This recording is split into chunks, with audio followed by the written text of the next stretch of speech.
You had a tweet thread kind of go viral about how YouTube Kids is grooming children with LGBTQ plus propaganda. Your thread just kind of chronicles everything that you saw, but just tell us, how did you figure this out and what did you see? Yeah, so Ellie, it's no secret anymore that our society is sexualizing our kids in almost every way possible. And Mm-hmm. I've been documenting this a lot for the last couple months, whether it's the drag shows in public spaces.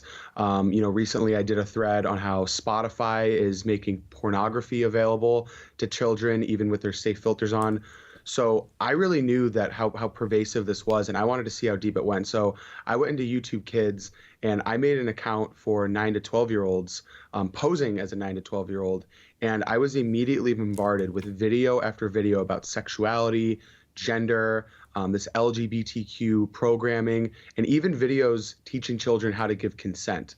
So it was really bizarre, and I just went down this rabbit hole, not to see not only what YouTube was making available to these kids, but was actually curating specifically for them. And it was Promoting. completely inappropriate, and it was super bizarre.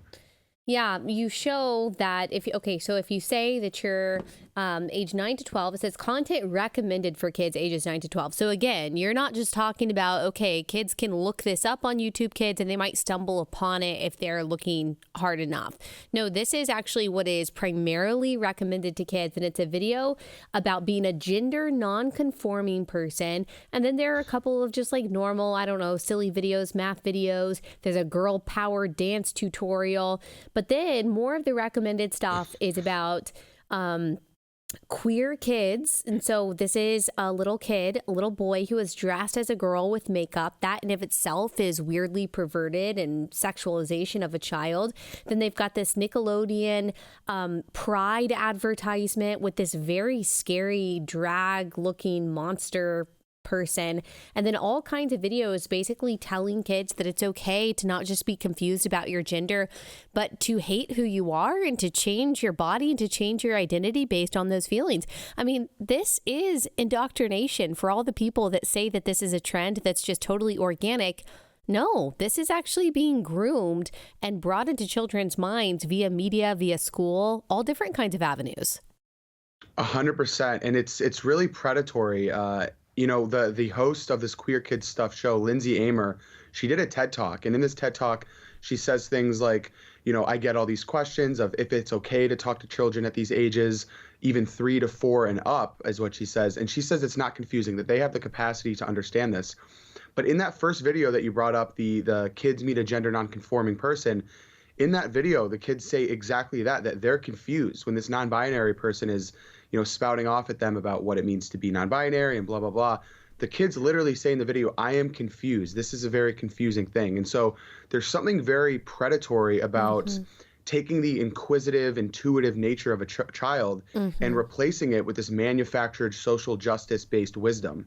It's really predatory and, like you said, grooming in the most fundamental sense of the word. Yeah, the difference between men and women, boys and girls, it really just comes naturally to kids. And I realized this even more so when I had kids of my own, and I have toddlers, and they, without us teaching them, they can tell the difference between men and women. And that's actually something that I've realized is very important to their development, because to kids, like as you said, they are naive. And so the world is very complex and confusing and big and chaotic to them. And so they are literally always trying to make categories of people and things in order to make their world make more sense and to make their world smaller. And one of the most important categories, just for understanding themselves, understanding the world, and even for their own safety, are the categories of male and female. And there are some signifiers that kids naturally use in their own mind to say, okay, this is what a man looks like. This is what a woman looks like, and here are the differences between mommy and daddy, grandma and grandpa, and all of those things.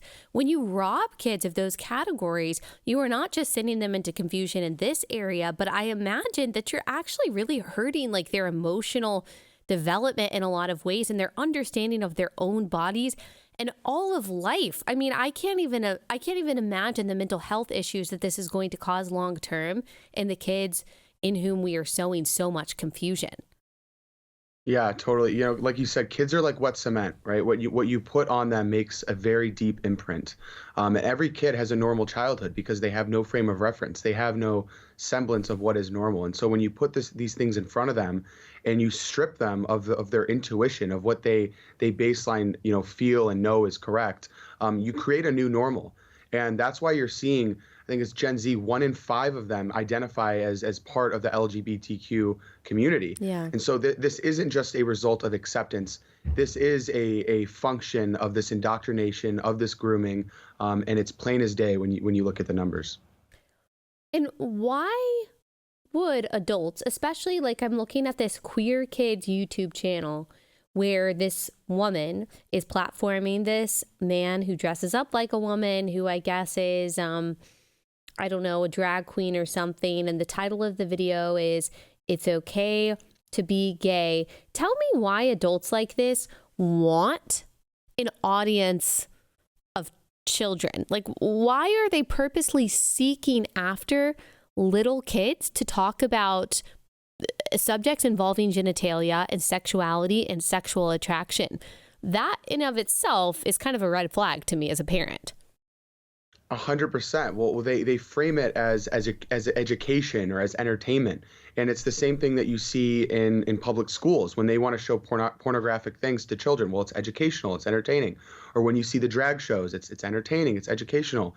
And again, this is all being done under the banner of LGBTQ or of gay pride and of gay rights, because they know that anybody that fights out against it will be labeled as homophobic or this or that, these hateful labels.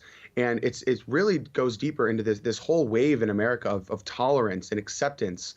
And you're having groomers and predators co-opting this total acceptance and this total tolerance movement to get away with grooming and to get away with predatory behavior in plain sight.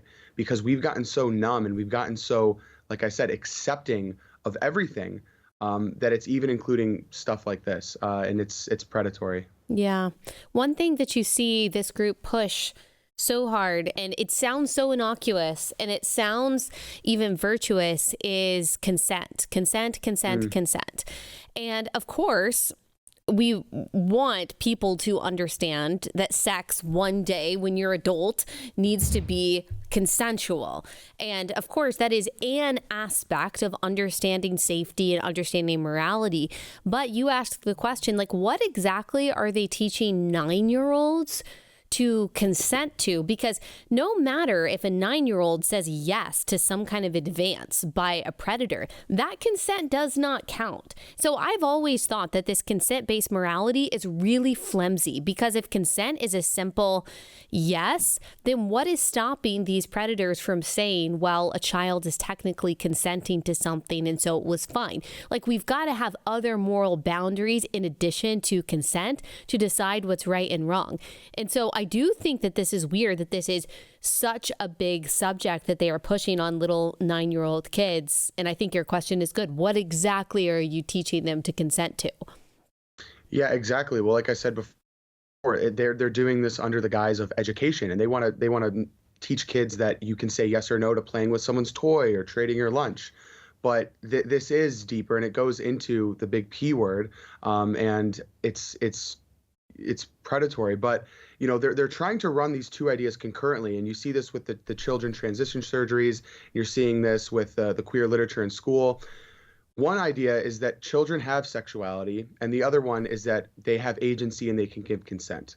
And so what is the only logical conclusion that you can run when you're running those two ideas? That kids can give consent and kids have sexuality, right? There's only one logical conclusion, and it's pretty easy to see where that leads when you put them up like that. But that's exactly what they're trying to usher in here. If you enjoyed this video, hit like and subscribe to our channel so you'll be sure to see similar videos from BlazeTV, with the added bonus of signaling YouTube that your voice and opinion still matters. And if you're looking for more great conservative content, check out one of the 2 videos suggested here.